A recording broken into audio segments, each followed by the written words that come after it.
को सबक सिखाने ध्रुव पहुंचा शमशान। क्या वो लारा पर करेगा काला जादू? लेकिन सवाल तो ये था कि शमशान ही क्यों? ऐसा क्या था उस शमशान में? क्या ध्रुव लारा पर कोई काला जादू करने वाला था, या फिर वो कुछ ऐसा करने वाला था जिसके बारे में कोई सोच भी नहीं सकता था? मैं लारा को वापस जीत कर ही रहूंगा। उसके बिना मैं नहीं जी सकता पिताजी। जियोगे तो तुम तब भी नहीं जब तुम इस मुकाबले में हिस्सा लोगे।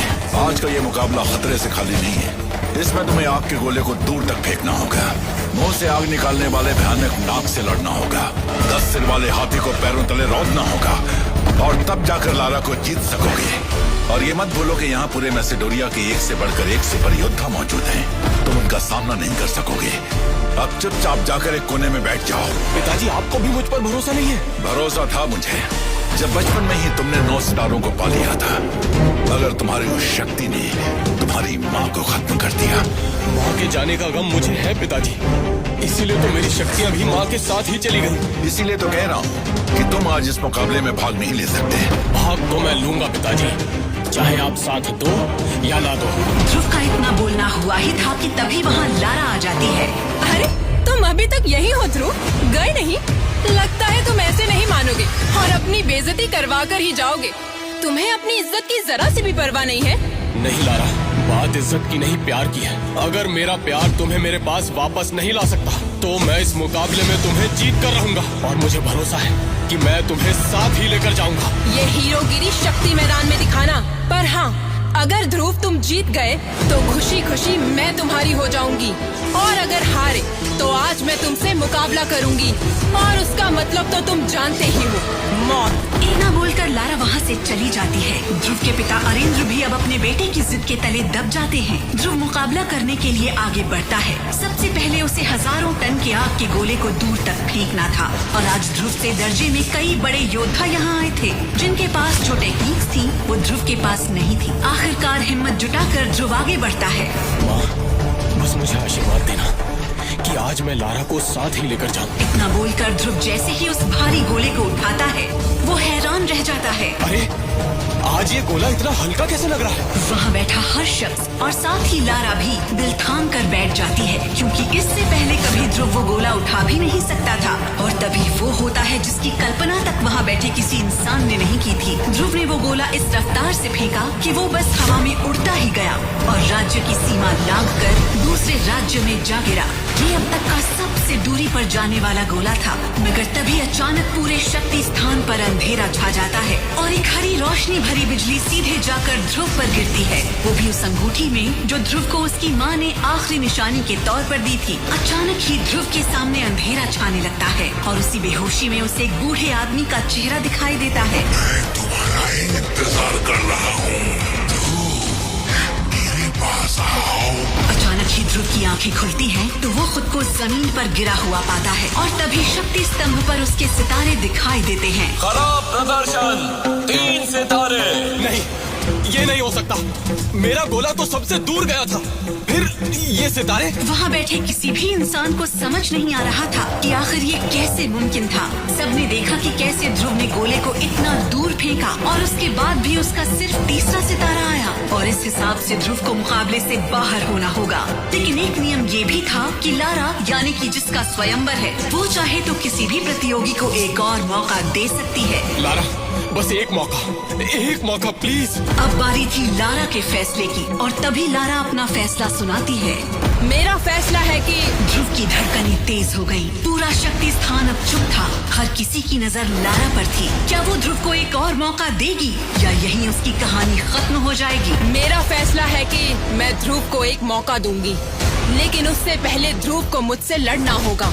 अगर ध्रुव ने मुझे उस लड़ाई में हरा दिया तो वही होगा जो ध्रुव चाहता है, लेकिन अगर मैं जीत गई तो अपनी मौत पक्की समझना ध्रुव। कहो, करोगे मुझसे मुकाबला? है दम एक लड़की से मुकाबला करने का?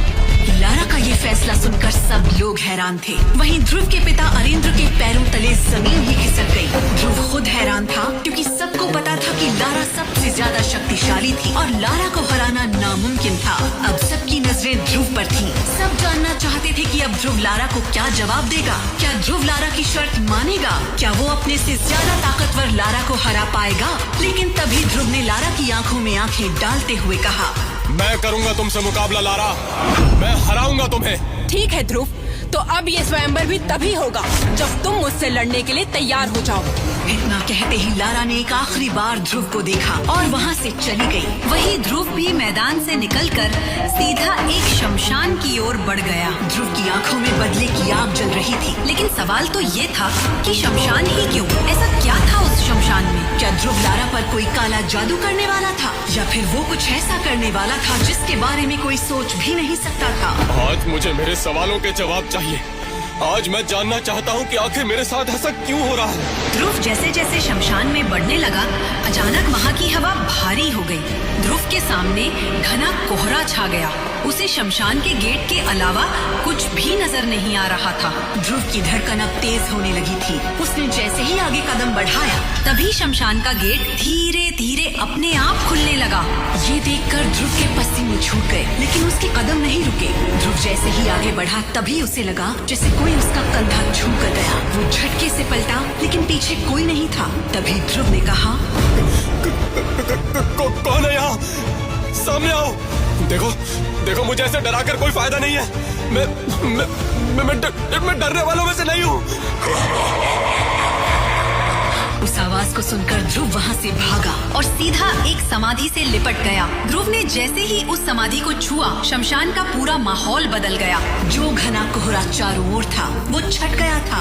आवाजें आना बंद हो गई थी। अब हर समाधि साफ दिख रही थी। असल में ध्रुव ने जिस समाधि को छुआ था, वो उसकी माँ की थी। तभी ध्रुव अपनी माँ की समाधि से बात करने लगा। देखा माँ तुमने, ये दुनिया मुझे कमजोर और नकारा समझती है। सब मुझसे नफरत करते हैं। ऊपर से लारा ने भी मेरा साथ छोड़ दिया। माँ, अब मैं कैसे करूँगा उसका सामना? कैसे हराऊंगा उसे? और तभी उस सन्नाटे को चीरती हुई एक रहस्यमयी आवाज गूंजी। रोना किसी भी समस्या का समाधान नहीं होता ध्रुव, और तुम जीतने के लिए बने हो, हारने के लिए नहीं। ये आवाज सुनकर ध्रुव एक पल के लिए ठहर गया। उसकी सांसें थम गईं, उसकी आंखों के आंसू वहीं जम से गए।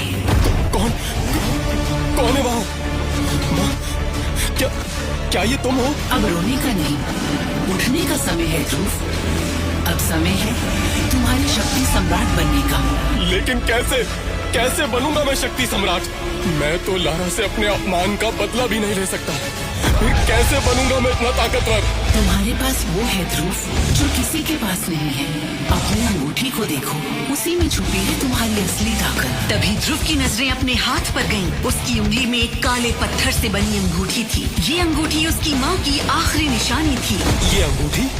लेकिन इस अंगूठी में ऐसा क्या है माँ? लेकिन अब वो आवाज बंद हो चुकी थी। ध्रुव ने बार बार अपनी माँ को पुकारा, लेकिन कोई जवाब नहीं मिला। और तभी गुस्से में ध्रुव ने उस अंगूठी को निकालकर जमीन पर फेंक दिया।